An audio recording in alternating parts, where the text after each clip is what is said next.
कैसे हुई थी भगवान श्री राम की मृत्यु। मित्रों, जब भी बात रामायण की आती है तब प्रभु श्री राम की छवि सबके मानस पटल पर अंकित हो जाती है। श्री राम को विष्णु जी के 7वें अवतार के रूप में पूजा जाता है। अब ये तो दुनिया में सभी को पता है कि भगवान राम का जन्म अयोध्या में हुआ था, किंतु क्या आपको पता है आखिर कैसे हुई थी प्रभु श्री राम की मृत्यु? चलिए आपको बताते हैं आज के इस प्रस्तुति में। नमस्कार दर्शकों, स्वागत है आपका द डिवाइन टेल्स पर एक बार फिर। पुराणों के अनुसार प्रभु श्री राम का जन्म त्रेता युग और द्वापर युग के संधि काल में 5114 ईसा पूर्व हुआ और ऋषि वाल्मीकि द्वारा रचित रामायण में ये बताया गया है कि श्री राम ने 10,000 साल तक धरती पर शासन किया था।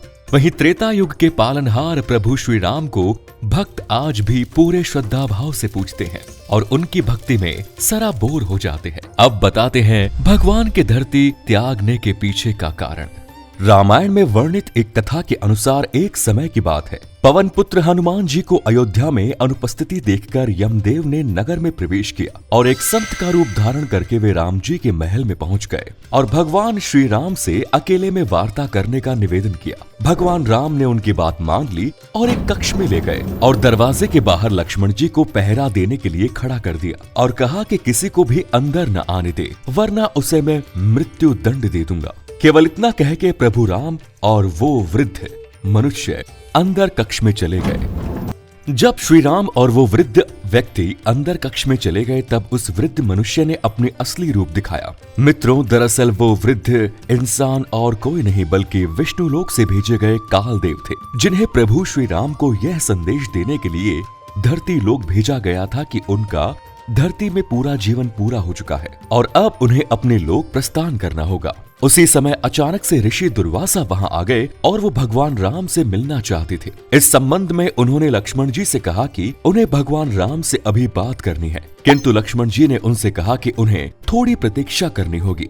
लक्ष्मण जी की ये बात सुनकर ऋषि दुर्वासा को अत्यधिक क्रोध आ गया। ऋषि दुर्वासा ने कक्ष के अंदर जाने की अनुमति मांगी, परंतु लक्ष्मण जी अपने ज्येष्ठ भ्राता और भगवान राम के आज्ञा का पालन करते हुए ऋषि दुर्वासा को अंदर जाने से रोकते रहे। ये सब देखते हुए ऋषि दुर्वासा बहुत ही ज्यादा क्रोधित हो गए और कहा कि अगर तुमने मुझे भगवान राम से बात करने से रोका तो मैं तुम्हें श्राप दे दूंगा। ये बात सुनते ही लक्ष्मण जी भयभीत हो गए और सोचने लगे कि उन्हें बलि देनी होगी, वरना ऋषि प्रभु राम को श्राप दे देंगे। ये विचार करने के बाद उन्होंने ऋषि दुर्वासा को वहीं रुकने को कहा और वो खुद कक्ष के अंदर चले गए और जैसे ही लक्ष्मण जी अंदर गए तो कालदेव गायब हो गए। जिसके बाद हुआ वही जिसका डर था। श्री राम को ना चाहते हुए भी अपने अनुज लक्ष्मण जी को मृत्यु दंड देना पड़ा, किंतु उन्होंने लक्ष्मण जी को देश छोड़ने का आदेश दिया और ये दंड लक्ष्मण जी के लिए मृत्यु से कम नहीं था।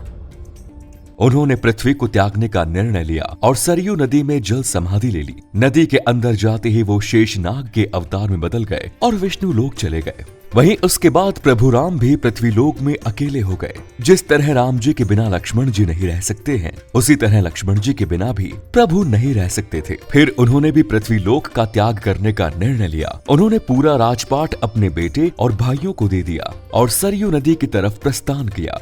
जब प्रभु सरयू नदी में जल समाधि ले रहे थे तब उस समय उनके साथ हनुमान जी, जामवंत जी, सुग्रीव, भरत, शत्रुघ्न आदि सभी लोग खड़े थे। श्री राम जी के सरयू नदी के अंदर समाने के तत्पश्चात नदी के भीतर से भगवान विष्णु प्रकट हुए और उन्होंने अपने भक्तों को दर्शन दिए। इस तरह से प्रभु ने अपना स्थूल रूप त्याग दिया और अपने वास्तविक रूप अर्थात श्री हरि का रूप धारण किया। उसके बाद उन्होंने वैकुंठ धाम की ओर प्रस्थान किया। इस कथा के अलावा भगवान श्री राम की मृत्यु के बारे में अलग अलग वर्णन मिलता है। एक अन्य कथा के अनुसार माता सीता की सती प्रामाणिकता सिद्ध होने के बाद सीता माँ अपने दोनों पुत्रों लव और कुश को प्रभु राम की गोद में सौंपकर धरती माता के साथ भूगर्भ में समा गई। माता के चले जाने से व्यथित राम जी ने यमराज की सहमति से सरयू नदी के तट पर गुप्तार घाट में जल समाधि ले ली। इसी के साथ आपको ये भी बता देती हैं कि राम जी की धरती त्यागने के बाद उनके परम भक्त पवन पुत्र हनुमान जी का क्या हुआ।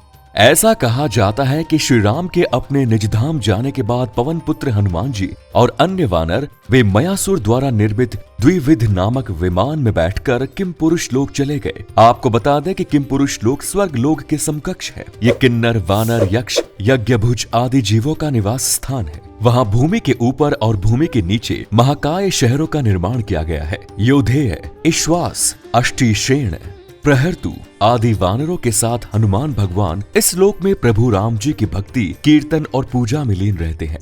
तो मित्रों, आपने जाना कि कैसे हुई भगवान श्री राम की मृत्यु और प्रभु के जाने के बाद उनके परम भक्त हनुमान जी का क्या हुआ। अगर आपको पहले से किसी भी बात की जानकारी थी तो हमें कमेंट्स में जरूर बताएं। आज के इस वीडियो में इतना ही। हम उम्मीद करते हैं कि हमारी वीडियो के जरिए आपको आपके कई सवालों के जवाब मिल गए होंगे। ये वीडियो पसंद आई तो इसे लाइक और शेयर अवश्य करें। अगर आपने हमारे चैनल को सब्सक्राइब नहीं किया तो जरूर करिए। इसके साथ ही मुझे दीजिए इजाजत। इस वीडियो को अंत तक देखने के लिए आपका शुक्रिया। हाँ, अब आप हमारे सभी वीडियो फेसबुक पर भी देख सकते हैं, जिसके लिए आपको द डिवाइन टेल्स के पेज को लाइक और फॉलो करना होगा। धन्यवाद।